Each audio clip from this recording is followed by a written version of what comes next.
On today's episode of the Retro Gamers podcast, writer-director Richard Moss joins me to discuss the making of his horror video game documentary series, Terrorbytes.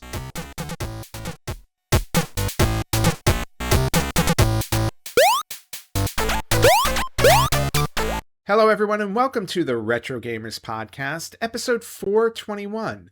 Anthony here, and it is October. This is probably my favorite time of year because for those of you who have not listened or watched any episodes in this month, I am a huge horror game fan. I love horror movies, always been a part of my being since I was a little kid. And during October, I always try and do something really cool and really fun to celebrate Halloween. And I think we have a really great episode for you today. I did an interview with Richard Moss, writer and director of the documentary Terrorbytes, which is a horror documentary that focuses solely on horror games. And it's a 5-episode series. I stumbled across it on the internet. I absolutely fell in love with it. So I was really happy when I reached out to Richard and he got back to me and said he would be willing to do an interview for the show. So without further ado, here's my interview with Richard Moss, writer and director of the horror game documentary Terrorbytes. All right, welcome back to the Retro Gamers podcast, and I'm really excited to be joined here by Richard Moss, writer and director of the docuseries Terrorbytes. Richard, thank you so much for joining me today. How you doing? I'm doing well. It's a pleasure to be here, and it's been a little bit since I got to talk about this, so that's gonna be fun. All right. Well, you know what? I'm glad there was a little bit of a buffer, so maybe there's a little more excitement if you were talking about it for a while, right? You get that little bit of a break. You know, because when we first launched it, you know, I had to do this whole flurry of like lots of promotion, and now there's been a bit of room, so it's like, okay, cool, I get to talk about Terrorbytes again. It's awesome. Well, I'm really excited that you're excited to talk about it because I was over the moon when I found this, and I thought that not only was this perfect to talk about on my podcast, but just to talk horror gaming for a little bit because I'm a huge horror fan, have been since I was a little kid. So this is a treat for me just as much as it is for you. So.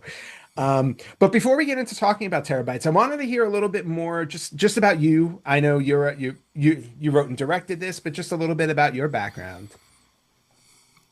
Okay, so yeah, I got into writing about games kind of by accident about 15 years ago. And I wanted to get into like game design and maybe some writing for games. And as part of doing that, I was like, okay, I want to analyze games more deeply. I want to think about them more deeply and understand what I like. So I started keeping some diaries, and then I started publishing some of those diaries online, and that got a good response. And I've got this sort of pet interest in Mac gaming because I used a lot of Macs when I was young, and I know there are games on the Mac, so I wrote an article about that, and that went really well. And so I'm like, okay, this writing thing's pretty fun. I seem to be good at it. Lots of people liking my work. Teacher at school always thought, you'll be a writer one day, Richard. And I'm like, okay, I guess I'll do more writing. And I sort of stumbled my way into writing professionally from there, doing lots of freelance stuff at like Ars Technica and Polygon and all these other games and tech publications, occasionally doing some science writing too. And after I'd done that for a while, I went back to those roots and I wrote a book called The Secret History of Mac Gaming. It's right above my head, actually, on my shelf. And then written a couple more books since then. I wrote Shareware Heroes about the 90s indie gaming scene on PC and Mac, and A Tale of Two Halves, the history of football video games. I always get mixed up the order of the subtitle, but it's about soccer games. This 600-page monstrosity all about soccer games. 600 pages, wow. Holy cow. We went deep. Literally, I was just going to say, I don't know if you can go deeper than that. 600 pages. Holy. I played like over 400 games for doing that book. It was Wow. found out that the genre is a lot bigger than I thought it was. You know, going in, we thought, oh, there must only be a few hundred soccer games that have ever been made, right? There's over 1,000. That I was is, but astonished. that's impressive that you literally just took on hundreds of them. I can only imagine. Yeah, and I loved it because I'm a big fan of the sport and of soccer games. And meanwhile, I was working on that and another book that's coming up really soon. In a couple of months, you'll find out more about it. But it's about Age of Empires. I can at least tell you that. Nice. I started doing documentaries. I started working with this company, Creative VC, that had had a pretty big success with this huge talking head style documentary called In Search of Darkness. It's all about 1980s horror films. So it's like 4+ hours. And they've done 5 of them, I think, at this point. They did. I've actually heard of it. I may have seen some of it actually. Yeah, so they did 3 on the 1980s, and then now they're doing the 90s. So they've done the first half Nice. of the 90s, and then the second half is happening right now, or it's just happened. I work at the company and I forget what's going on at the other teams, but but but so they're doing that, and the CEO, the guy who founded the company, is like, I want to do something on games, and he started working with this really talented editor. Who he was going to work with on that, and they picked first person shooters, and they picked this just because the CEO is like, I love Halo. I played Halo when I Okay. was in college. Of I want to course. make a thing about first person shooters. There was no science to it. It's just this genre is still popular, and I like Halo, so let's do it. And I had written an article about first person shooters on Ars Technica, like 7,000 words, 8,000 words, probably really, really big article. And he loved that article. So he sent me an email saying, hey, would you like to work on this? Would you like to write it? And I don't know who you are, but let's have a chat. And you know, actually, what he did was he told me that they're working on this thing, and he wanted a meeting, and he didn't tell me what the meeting was about. So I got on the call not knowing, and after 15 minutes, he pitched me on writing it. So Okay. it was weird. And at that point, what was your knowledge of first person shooters? Like, did you play a lot of them, or was this like you were gonna have to really do your legwork? I played a lot of them in the old days. I liked 1990s shooters and the few handful of things that came out in the 80s. I liked those games, the old school shooters, and I had pretty good knowledge of that stuff, and I knew almost nothing about the past 20 years of what's happening outside of Portal. Okay. I really liked Portal. So You and a lot of I people. was yeah. So I was aware of what else has been happening, but I barely played anything. So I was having a bit of imposter syndrome about it. But I put together a huge synopsis, I guess you might call it, just like an outline of everything. If we were making the perfect, complete first-person shooter documentary, this is what it would be. And there's like a few games per year, because their format for In Search of Darkness was we go year by year, but that's about 1 decade, and that's sort of manageable if you're willing to go to 3-4 hour long film. Right. First person shooters, it's like right from the beginning we're set up to fail because it's an entire life of a genre that goes back technically to 1973. Okay. So it's a 50-year history. And that, yeah, there's almost nothing from 73 until the late 80s, but still there's a 50-year history, and Hmm. there's no way you could fit that in without going to like over 10 hours. So we had to, then once it got funded, we had to shrink it down. And I didn't have to do that on my own because I brought in my friend and colleague David Craddock, who actually is a proper expert on first person shooters, to Nice. work with Smart. me. Smart move. And so we co-wrote it together, and we found out that from surveys that our backers, because we put it on Kickstarter, our backers, they love sort of what's now called the boomer shooter era. They love the golden age in the 90s. Of course. And so we focused on that. We put a heavy emphasis on games in the 90s, and then we sort of went a little bit into the 2000s and basically stopped completely after I'm trying to think. We went Half-Life 2, and then we went a couple more games from there. I was going to say you had to go into remember. you had to go into the 2000s to get Halo in there. Otherwise, your CEO would the CEO would have been like, "Wait a minute." Yeah, yeah, and we ended up with a massive amount of really good material, and we just sort of had to figure out how do we make this something that works semi-coherently, and made even harder by the fact that so I was co-writer and producer technically, and David was co-writer director. And neither of us made a documentary before, at least not like this. I'd done like podcast documentaries that are like half an hour long, and it's one or two people that the story's about, not dozens of people. So we're doing something new, and we ended up with 3.5 hours of film made, and we're still in the 90s. And we had a meeting, and it's like we didn't realize we had that much. It's like, how long's the film at this point? And we urgently during the meeting are like tallying it up, and like, oh, oops, it's 3.5 hours. We're on track to make it 5.5 or 6 hours long. We have a hard limit of 4.5 hours that we've been given. Wow, that's not going to work.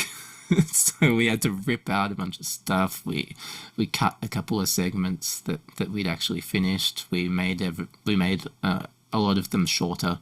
It's like something that was 10 minutes that didn't need to be 10 minutes. Just rip out all the bits that aren't important.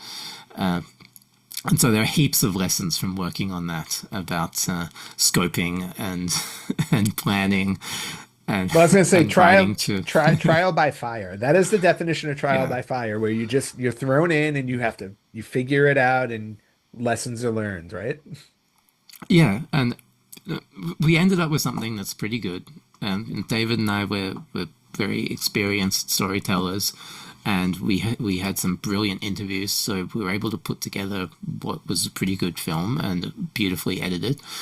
Anyway, as we're finishing that, we're thinking, well, what can we do next? And we had a plan for what David would do next, which still hasn't happened. And I shouldn't talk about what it is. Okay. Hopefully it will happen one day. Yeah, hopefully it'll still happen one day, but we had to sort of set it aside for a bit. It's on the shelf. It's a maybe one day. And then I needed a new project. And just as it happened, we had this other guy, Daniel Richardson, who knew our CEO, Robin Block, and was trying to convince Robin that we could do a games version of In Search of Darkness. He's a massive horror guy, Dan. Nice. And Robin was like, really, are there horror games? And Dan was wow. Oh yeah. Robin's not a gamer. So Dan then put together this huge pitch, going into lots of ideas for how it could be approached, games to cover, people to talk to. And Robin brought me in, and I gave my thoughts, and we sort of went back and forth a bit, and ended up with a concept for a series, a 5-part series that had the same episodes that we've ended up with. One of them got retitled, but the same topics. And Dan put a massive amount of work into what we call audience validation. So he was going around to horror sites and communities saying, would you like this thing to be made? And trying to get support, trying to prove that there's an audience for this. And he definitely proved that there's an audience for it. To fast forward, it turns out that it's really difficult to sell that audience on a high-cost premium Blu-ray package. But there is there is a huge audience of people who love horror games for sure, and so it got into production. And nice. And I got to work with Dan, who is just this treasure trove of knowledge. He knows everything about horror. It seems like anything that I ask him, because my knowledge is more spotty. I have good knowledge on some bits and not so good in others. But he's the encyclopedia. He's the encyclopedia. I can just ask him, what about this? I feel like there's something here, and he will spend 15 minutes telling me about it. And so we worked really well together, because I could be the person that pulls it all together and condenses it down into something that's coherent and accessible to people. And Dan is making sure that there's depth everywhere, and that we're not just doing a surface level reading of horror games. So that was great. And that sounds great. It sounds like it sounds like you guys were like a really good duo working on this. And now, of course, we're talking about Terrorbytes. And before we dive into it a little bit more, I thought it would be great to show the trailer for the series. So let's go to the trailer, and then we'll come back and keep talking.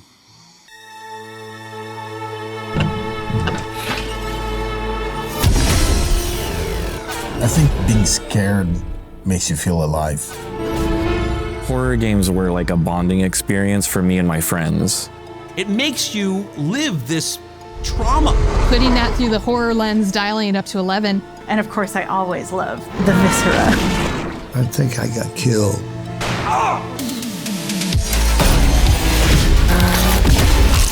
Seeing decapitation, seeing heads exploding.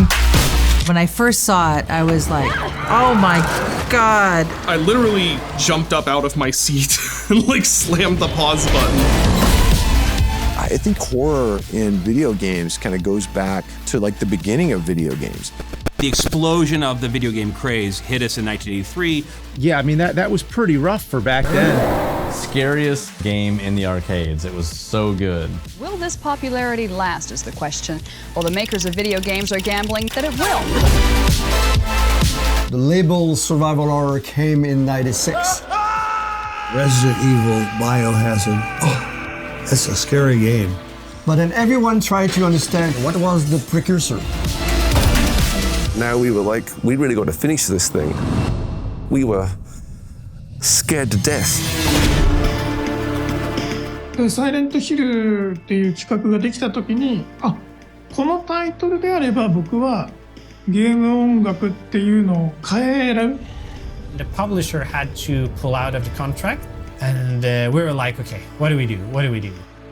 It was a deeply emotional thing to write at the time. You know, it felt like something that was made by people that are hurting.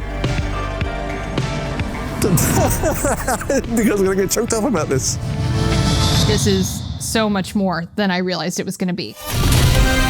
We're into this era of digital storytelling where we have the ability to inject some of that reactivity and that life back into things. What if we break that rule? What happens if we do that? Video games are causing violence, and I'm like, oh yeah? I'll show you. They really like twisted the nipples of horror games. Okay, we're doing something good there. Talk about identifying what scares gamers the most. I'm just like sitting by my friend going, The emotional plane that you have is a first-person emotional response. It causes me to feel that thrill or that fear or that light. It's almost more frightening when you have hope. これをできるだけ両方味わいたいというか。Yeah, okay, there's a sweet spot there. Let's push on this one. I love this. I want to see more of it. Oh my God, I gotta get out, I gotta stay alive, I gotta get out, I gotta stay alive. I mean, I think it's pretty simple. we're gonna scare ourselves to death. Might as well go big or go home. Just make it ridiculous.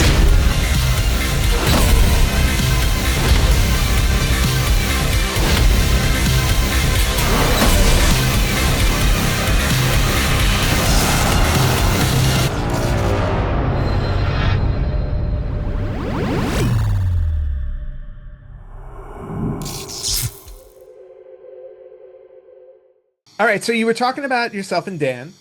You guys were kind of the team that brought all of this together. So just to get an idea, like how long did it take to put this together, start to finish? So Dan was pitching us on it around about this time. What is it? 2 years ago. When did FPS come out? Estimates are fine. It's okay. Like 2 years ago, I think. Okay. Unless I'm skipping a whole year. Yeah, it came out 2023. So 2 years ago, Dan was pitching us about this time, and it took like a month or so of ideation, and then went into validation, which was a couple of months, and then prepping for the sorry, it wasn't Kickstarter, the first pre-sale campaign is what we called it, but it's crowdfunding just on our own site. And so then we went into production, like actually starting to make the thing, not just talking about making the thing and planning the thing, actually starting to make it in the middle of March last year. And we completely wrapped on post-production around April this year. It took just over a year to actually make the thing. I was going to say, that is an ambitious schedule. That is a crazy schedule with the amount that you guys cover in these 5 episodes. To do all of that start to finish in a year, that I have to say, because when I saw this like I was like, this had to take a long time to put together. There's so much content in here, so many interviews. You guys really didn't. I feel like you didn't leave anything on the table. Like just looking at, just watching what you covered, because you guys go all the way back to the 80s. I don't know if you go all the, because I saw like you go back to the Atari 2600, which didn't have a lot of horror games on it, but you still like went all the way back there, and then you go straight through to today. Like Alien Isolation, Dead by Daylight, which by the way, Dead by Daylight's one of my favorite games to play. So I was very excited when I saw that you got the co-creators on there. That was really fun. But the breadth of it to me was so impressive. And then were there challenges trying to get the like the creators, the composers, because you have a slew of people in here. So like how did it what was the process like, just trying to get all of those people? Yeah, that's a good one. So we ended up with 51 people interviewed, and there were 2 or 3 that were sort of last minute that we pulled in to plug gaps. Like one of them, the doctorate researcher in horror games. She is actually a friend of Dan's, and we happen to know that she's extremely knowledgeable about the genre and could come in and plug gaps for us. She presents well on camera. So when we are we'd almost finished editing, actually. We'd pretty much wrapped on 3 episodes. We had some stuff that we needed to fix in the first 2 episodes, like make better connections between games or between ideas, and then a couple of other gaps coming up in the last 2 episodes. So we put together a last minute interview with her where we didn't exactly tell her what to say all the time, but we're like, we want you to talk about this, and specifically you're making a connection for us between A and B, which you don't normally do that with interviews, but she was such a champion. She was great. All the different people that we thought would be interesting to talk to, based on these 5 episode topics that we had, which quickly so you've got survival horror, licensed games, FMV games, and interactive movie type things like Until Dawn, the modern indie scene, and then the last one is what we called cursed and controversial. So it's stuff that like was the target of attempts to ban games or censorship, or just talking about taboo, that kind of thing. So we had we had these top level ideas of what's going in each episode, and we'd had a lot of discussion about what we might cover within each of these topics. And so we're thinking about, well, for each episode, who do we need to be able to do that? If we want to cover a game, ideally we're going to have someone who worked on it, who we can talk to. And so let's pick 1 or 2 people that we can have on our wish list for each game, and then we'll go out and we'll try and contact them. And so that gives us a list of dozens of people. I don't know, 60, 70, 80 people. And we have a prioritization. It's like, these are our top targets. And slowly we put together this whole package. And along the way, we might have already started working on things. And then we're like, oh, hang on.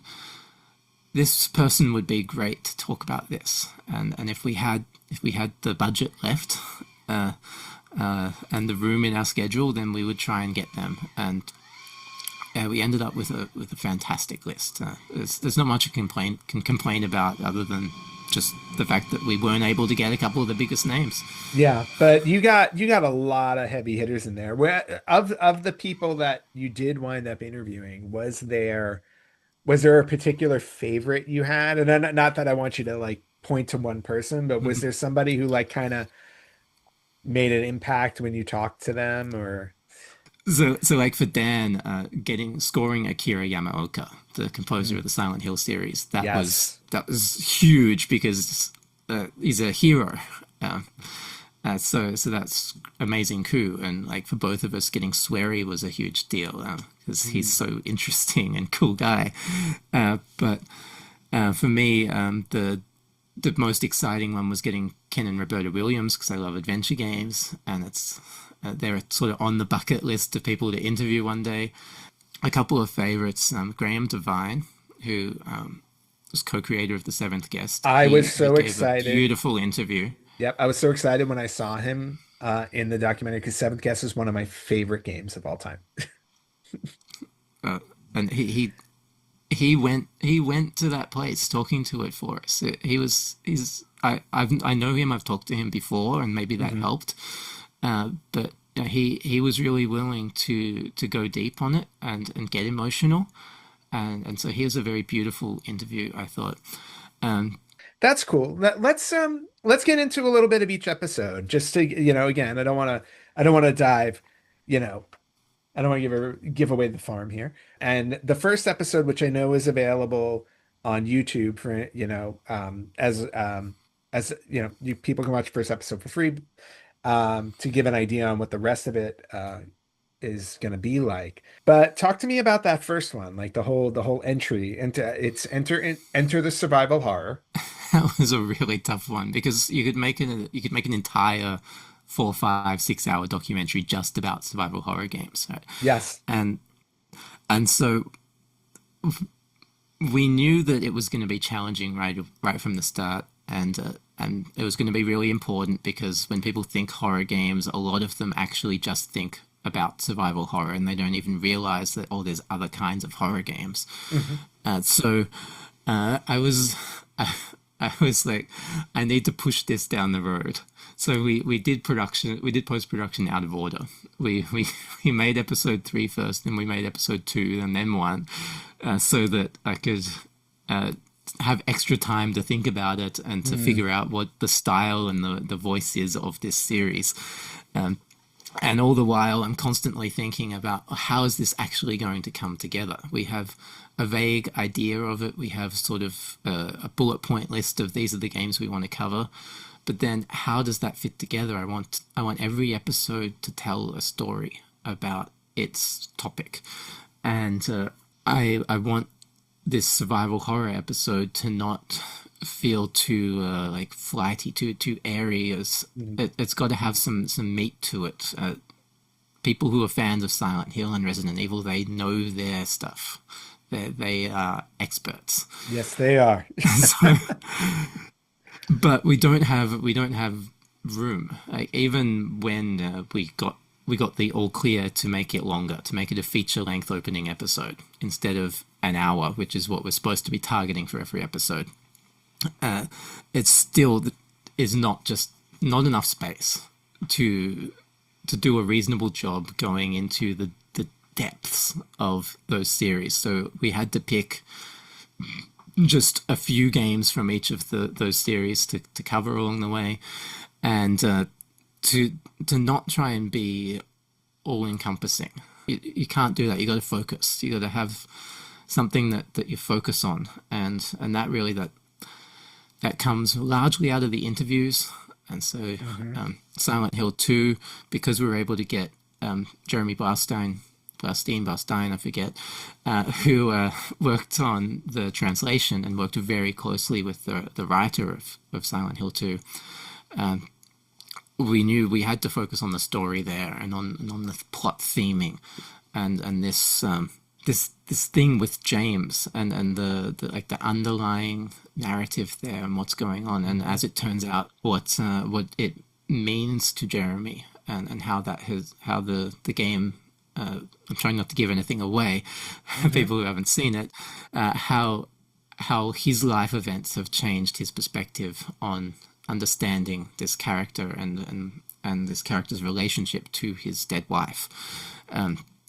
Because for anyone who doesn't know Silent Hill 2, that's basically the plot of the game, is James gets a letter from his dead wife, and she says she's waiting for him in this town that they used to go to, and so he goes to Silent Hill, and oops, there's fog everywhere and there's monsters, and it's a dark and weird game. And an amazing game at that. But you touch and you touch on so many good elements, like in that first episode, whether it's like, the psychology behind them, the music, obviously the music plays a huge thing, and not just obviously with other games. Clock Tower you included, which I was very happy with because I loved the Clock Tower series. Obviously Resident Evil's in there, but you really did cover a lot. And another to get an idea of like how I approach the storytelling, it's so stalker enemies are huge in survival horror, right? Oh yeah. But I thought, well, stalker enemies, they've kind of always been there. So instead of just at a single point, we're gonna talk about stalker enemies now, or we're just gonna talk about Resident Evil 3 or something, and like, oh, it made stalker enemies. Well, no, that's not where they came from. You had stalker enemies going all the way back, and I had the idea early on, well, Sinistar is basically like a survival horror game. Yes, I remember you talking about that. Slightly controversial. Yep. It's slightly controversial idea, but I was, because I was doing deep dive into what horror games are and trying to understand them better. And it occurred to me, well, this game is basically a horror game. And there's a stalker enemy right there. That booming voice screaming at you as it chases after you, and you cannot kill the Sinistar. It is the quintessential stalker enemy. And so we sort of, right at the beginning of the episode, we're setting this idea that there is a through line, if only you look for it, of how the genre has evolved. And so you have a stalker enemy there, and then the idea keeps popping up in other kinds of games. And along the way you get a role-playing game with Sweet Home, and you get 3D Monster Maze, and so there's all these weird different things. And Clock Tower is like the side-scrolling thing, and then you got Alone in the Dark. Alone in the Dark. Like I was just going to say, yeah. It's like Resident Evil, but more primitive. It's like not as sophisticated. And you get to Resident Evil, and it's actually it's building on all these things that came before it. They actually did pull from that. Like, it's explicitly influenced by Sweet Home, but you can tell that they've pulled ideas from Alone in the Dark. They have the dogs, and it's like it's the same as in Alone in the Dark. A dog comes through the window. The same thing happens early in Resident Evil. They obviously played that game. And so you can see the genre is evolving, and that's what the episode became about. It's like, here is the roots of survival horror and how the genre evolved, and leading up to basically the point where a lot of people argue that it died, like survival horror stopped when Resident Evil 4 came out, and it did something different. And so then we sort of got 10-minute or so extended epilogue of like, here's a little bit of what was happening that was survival horror related after that, and here's a really compelling argument about how the genre might have evolved from there in an unexpected direction. Yeah. Now, switching into the next episode where you talk about licensed games. Now, licensed games to me, before watching this, they're always like hit or miss, and in a lot of cases, they seem to miss, and or at least I always feel like they miss more than they hit. But when they hit hard and they hit really well.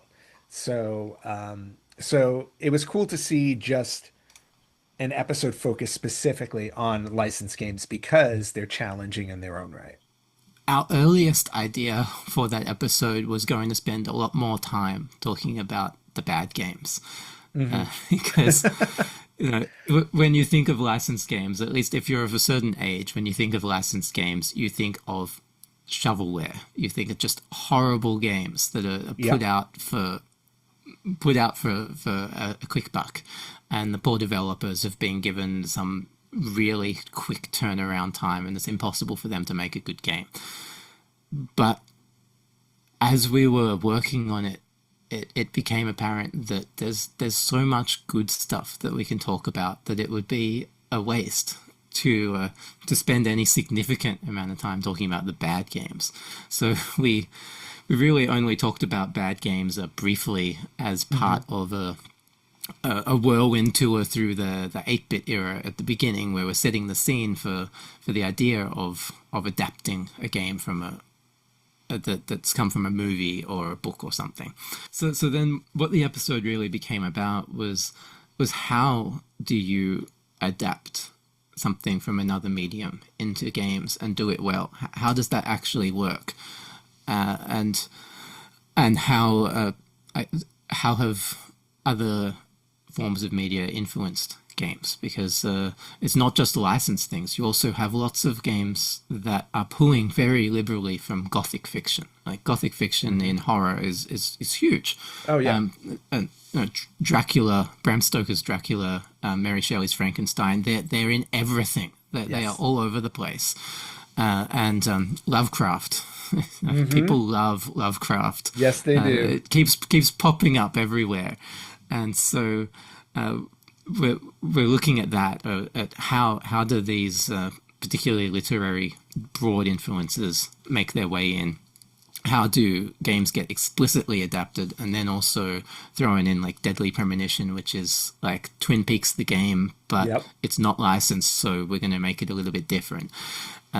And it was a fun episode to work on. It was really hard to sort of find the narrative through line. That was one that we sort of tested with our audience as a way to like give them a preview, but also give us some feedback. We haven't finished making the series. What do you think of this? Turns out they loved it. We got like an average 9 out of 10, but we got some really useful feedback to help us figure out what was wrong with it, because it wasn't there. It wasn't where we wanted it to be yet.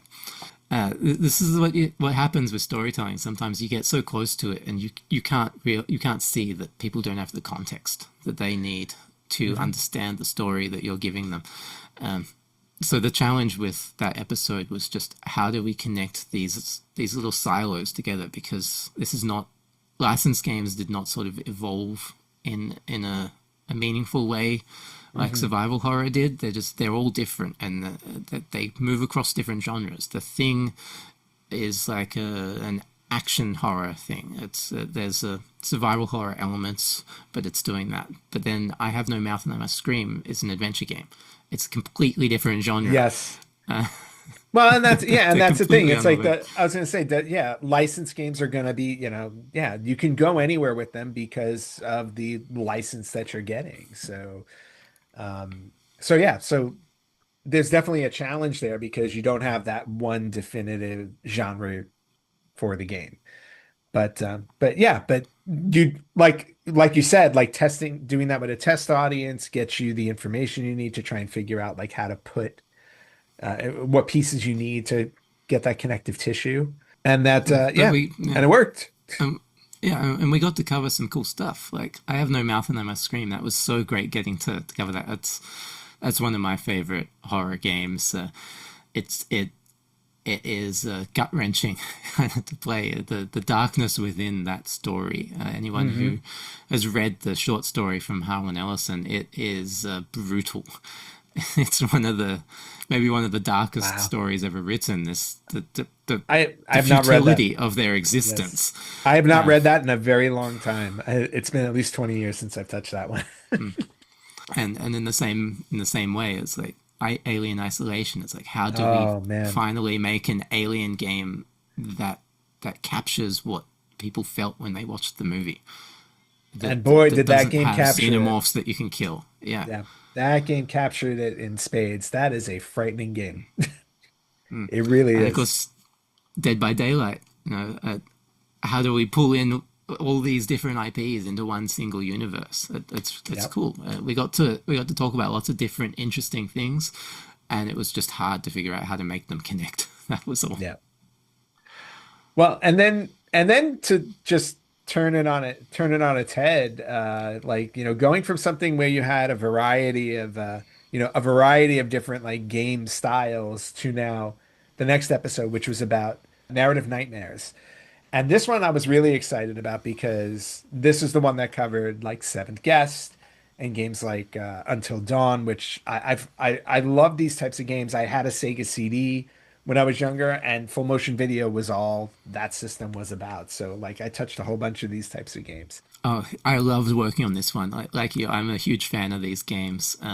I think they get a bad rap. They do. Yeah, they're weird. they deserve to be mocked, sure, but they should also be celebrated at the same time, because beneath that campiness and the really clunky controls, there's a lot of heart. These people making these games really cared, and they thought they were making the future. They thought everything is going to be like this one day. And in working on the episode, I sort of realized, well, they were kind of right, because if you look at games like Until Dawn, that is a modern version of what something like Night Trap or Phantasmagoria was doing. Absolutely. That it's just, you're not seeing the live action actors. They've used motion capture, so you're seeing animated version of the original actor. You're seeing Rami Malek in video game form instead of actual Rami Malek on the screen. But it's basically an FMV game like the old days. But the moment has arrived finally, and so we got to have this sort of rise and fall of FMV games, and then they came back again. Yep. Because now you've got Until Dawn. Now you've got things like Her Story and Immortality from Sam Barlow, which are fascinating games. Yep. Really, really interesting. The Dark Pictures anthologies, the Quarry. This thing's come back with a vengeance, and not only that, but like with the with the technological advances you have today. They're very, very compelling. It's not like it used to be where it's like Night Trap, I still have my original copy. Seventh Guest, I still have my original copy. And I don't, and for all the cheesiness, that were going on in those, there's just an inherent fun of watching them unfold while you're playing through it. It's, and you had to kind of be there kind of when these were coming out. That's the other thing too, to see what a leap it was to go from like these 8-bit games that had very colorful graphics and everything like that, to now saying, whoa, it's like I have actors on the screen and I'm watching this play out. There's real people. That's like, whoa, there's real people on my screen, and that was huge.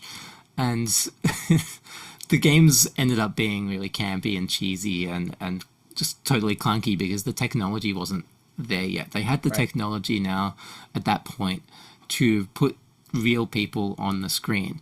They didn't have the technology to do it in a fluid or fluent way.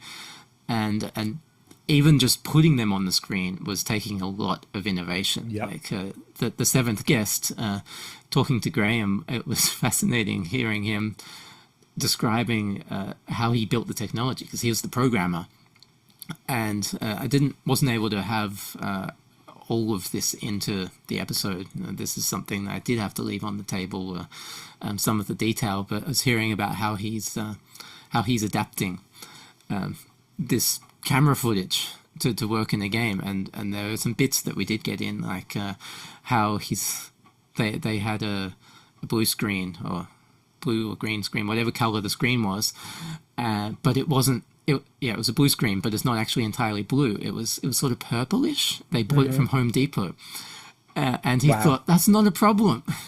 That's not a problem at all. Like, I'll just chroma key it out, and then oops. You hear this in the episode when people watch it, but turns out that you can't just chroma key out a purplish blue, because there's red in purple. Yep. And so then when your actors have some red in their clothes, then you're getting rid of the red in their clothes as well. And so then he had to figure out, well, how do I solve this technical problem? And he just had technical problem one after another in making that game. And so it's just really hard to make these things. But they cared so much, and they believed so much that this is where games were going, that I think their stories are really endearing. Yeah. And meanwhile, there is depth to what they put in the games. And Phantasmagoria has a really dark story to it. This relationship that, in essence, a husband and wife move into a new house that they bought, and the guy's a photographer and she's a writer.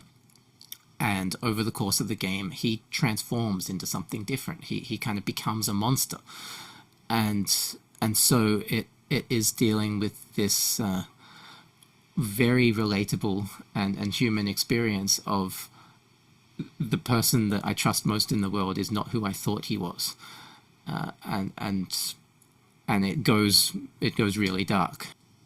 There's depth there, and the seventh guest as well, as campy and ridiculous as it was, their original idea for it had a lot more darkness to it, and there was a tension between the two creators, one of whom wanted to go like full horror, and the other one, Graham, was like more Scooby-Doo kind of horror, more accessible kids horror, and they landed somewhere in the middle where there's a bit of darkness there, but there's also a lot of light and fun. Yeah. And it worked. And it worked. Yeah. At the end of the day, it worked. And Night Trap as well. You know, I should note. Night Trap, of course. As much as we laugh about Night Trap and how funny it is, there's actually an artistry to how they made that. There's an immense skill, because you've got what's basically a movie that's running the whole game. Like, everyone is moving around this house, and they're seamlessly going from one room to another. For them to have figured out how to do that, so that as you are changing cameras to look at different rooms in the house, everyone is appearing at just the right time. So like, you see them leave the kitchen, and then if at that moment you click to the living room, you actually see them go from the kitchen to the living room seamlessly. Like it's all real. They did an incredible job, because the way they shot that was actually one room at a time. So they would build the set for one room. They'd do all the scenes in that room. Then they'd pull down the set and they'd do another room. So I am in awe of their skill. That's amazing. In making that. Well, and it's funny, to your point, and when you look back at that, and people laugh at that kind of game and everything like that.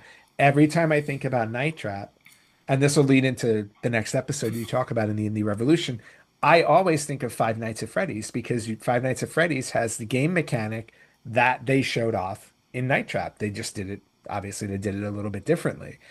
But, and that leads into episode 4, where you talk about indie horror. What an incredible thing the indie scene is. It definitely is. It's amazing. It's amazing how many games get made on the indie scene, and how many great games on top of that.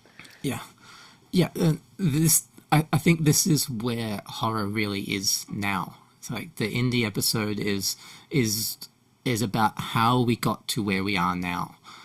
It's also about just what you can do with unbridled creativity and the beauty of what you can create when you're making something for yourself.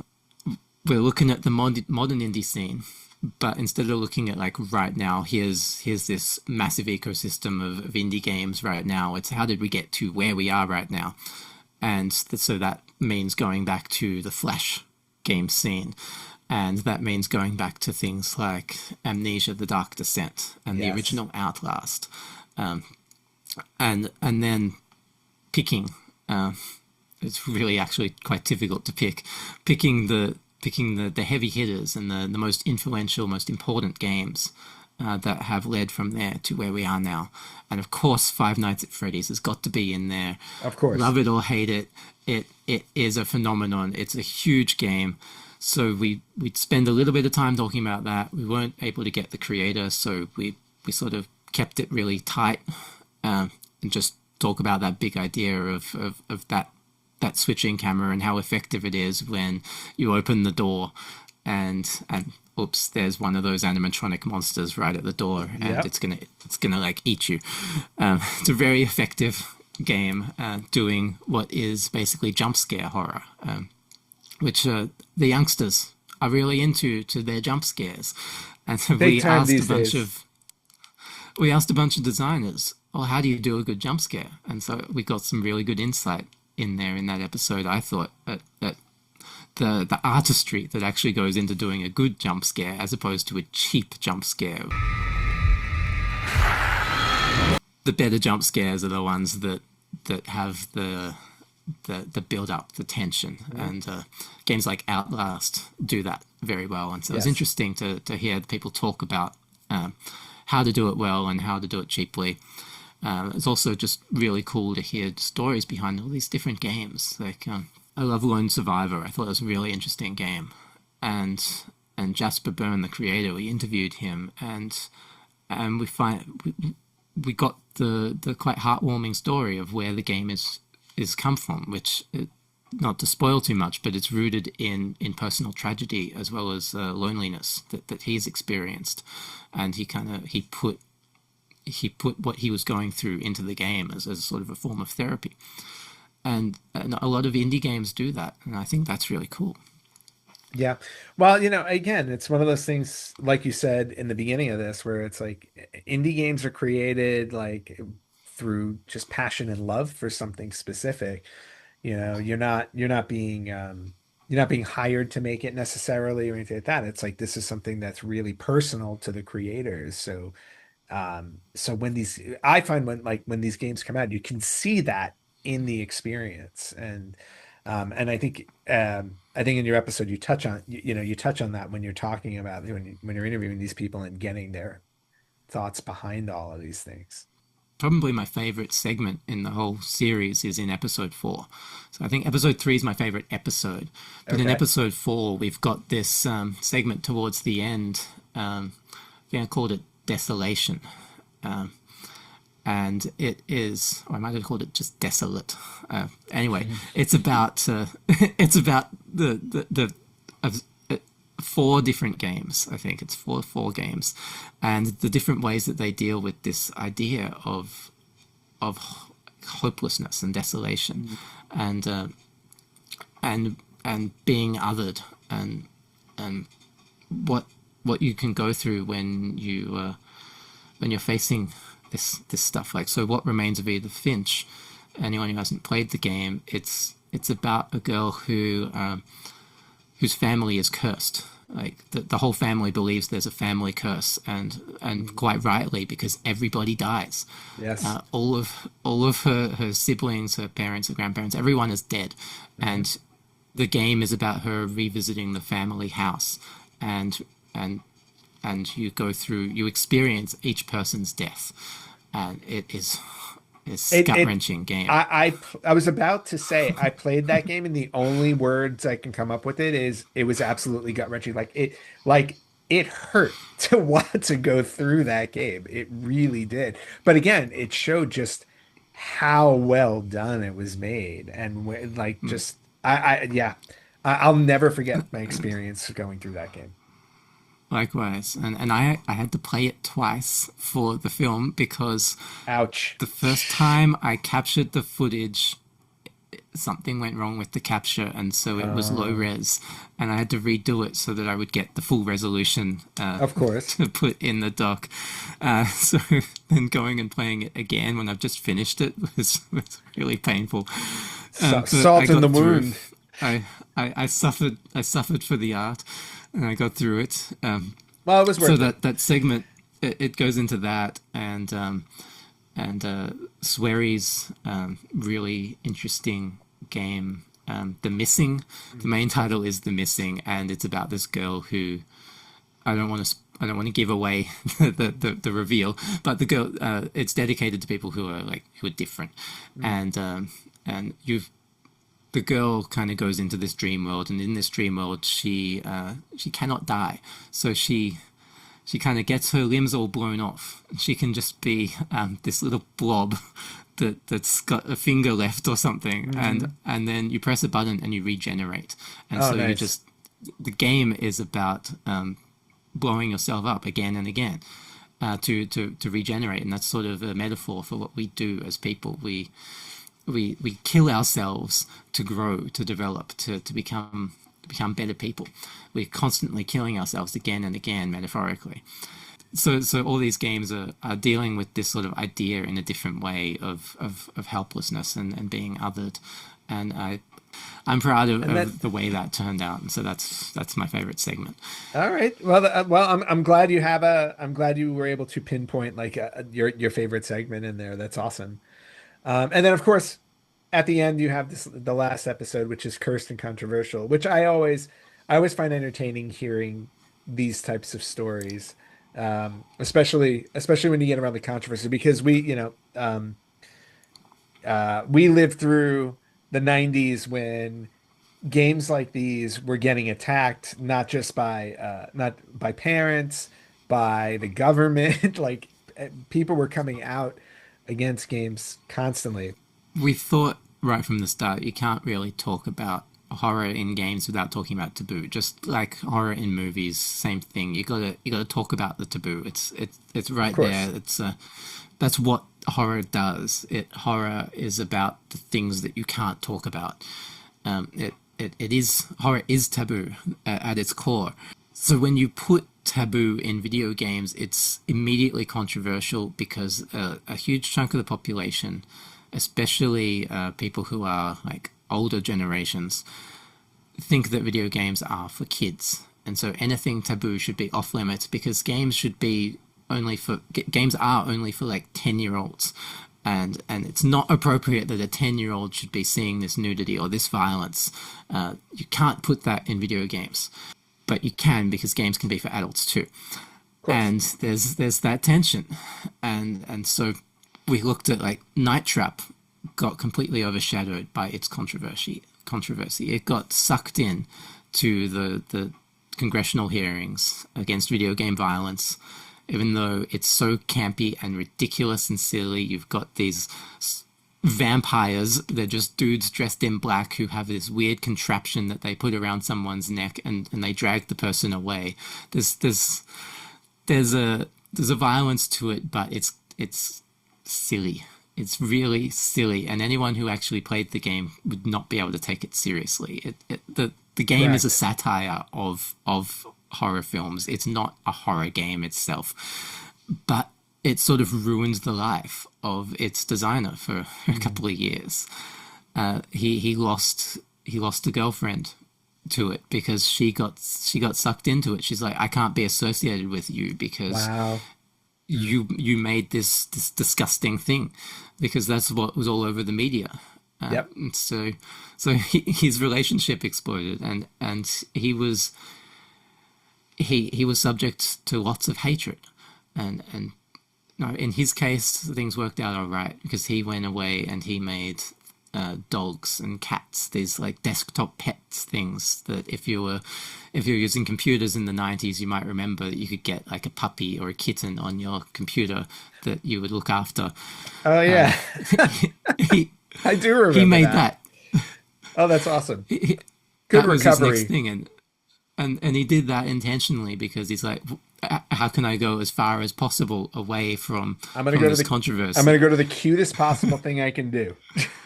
Yeah, and he's like, well, what's cuter than a puppy dog? And so Exactly. that's what he did. There's no way you could possibly make this controversial, surely. No. And he was right. So we get to talk about that, and we get to talk about Doom, which is always getting attacked. Of course. And some people say that Doom's not a horror game, but Doom is a horror game. Doom was scary if you were playing it in 1993 for the first time. It Yes. was scary, and it was influenced by horror movies, so it deserves to be here. And so we got to talk about the controversies with these different games, with like half a dozen different games, but then talk about what makes the game interesting. Like, if it wasn't for the controversy, what makes this game interesting? In Night Trap's case, we already did that part in episode 3. We talked about what's interesting, but then we've got like Doom and Rule of Rose, which had a horrible controversy with that, real moral panic. So what if you take the game on its merits? What's interesting about it? What's good about it? And so we could talk about the Doom level design. We had to talk about the Rule of Rose story and theming, and Manhunt. Like, what makes the design of that interesting, and did it go too far? There's sort of there's a question there. Did Manhunt go too far? And meanwhile, towards the end of the episode, we sort of pivot because we need to wrap up the series. Of course. But we also want to touch on fake games. This idea of a cursed game, which is really prevalent now. We've got creepypastas, and we've got urban legends like Polybius. And so we have a segment where we talk about this idea of a fake game, of a game that doesn't exist, but that might exist, and how that can be really interesting when people create a story about a game that isn't real, that is cursed in some way, and how then people have taken inspiration from that and made actual games that seem like they're cursed because they delete files on your desktop or something like that. And so we've got that, and then we wrap it up. We pull all the themes across all 5 episodes together. So, that was a nice walkthrough of the whole series, which is great. And, for anybody listening and watching, if they're even having a slight interest in horror games, this would be a slam dunk for them. The fact that you covered so many games over the course of these 5 episodes is just absolutely phenomenal. You give a really good, well-rounded coverage of the horror genre, again, through these different themes. And I just, like I said, as a horror gamer, this series was just fantastic to dive into, and it was fun to devour, so to speak. Great. So and Richard, I really appreciate you coming on the podcast, talking about this. I can tell just from having these discussions with you just how much you really enjoyed doing this and putting this together. And I'm gonna put a bunch of links in the description and everything like that, but just tell people, where can they find and purchase Terrorbytes? So at the moment, at the time we're recording, I believe the only place you can get it is from terrorbytesstock.com. So I can spell that out, I guess. And my accent does make some people sometimes think of like a terabyte, like the unit of measure of storage. But no, it's terror as in terror, but then byte as in the computer byte. So TERRORBYTES, and then doc, just DOC.com, terrorbytesstock.com. And you can buy a digital edition from there. We may one day do another print run of the Blu-ray. We either have or are currently in the process of setting up a wait list. I'm not sure if it's up yet, but there'll be a wait list that you can sign up to for that. Hopefully, as soon as that wait list is out, I'll be one of the first ones to throw my name on there. I do love physical copies. And then again, like we said earlier in the show, you can also see the first episode of Terrorbytes on YouTube if you want to get a taste of what the rest of the series is about. It's definitely worth your time. The entire series is absolutely worth your time. So, Richard, again, I can't thank you enough for being on the show. Thank you so much. And for everybody out there watching, go to terrorbytesdoc.com and get yourself a copy of Terrorbytes.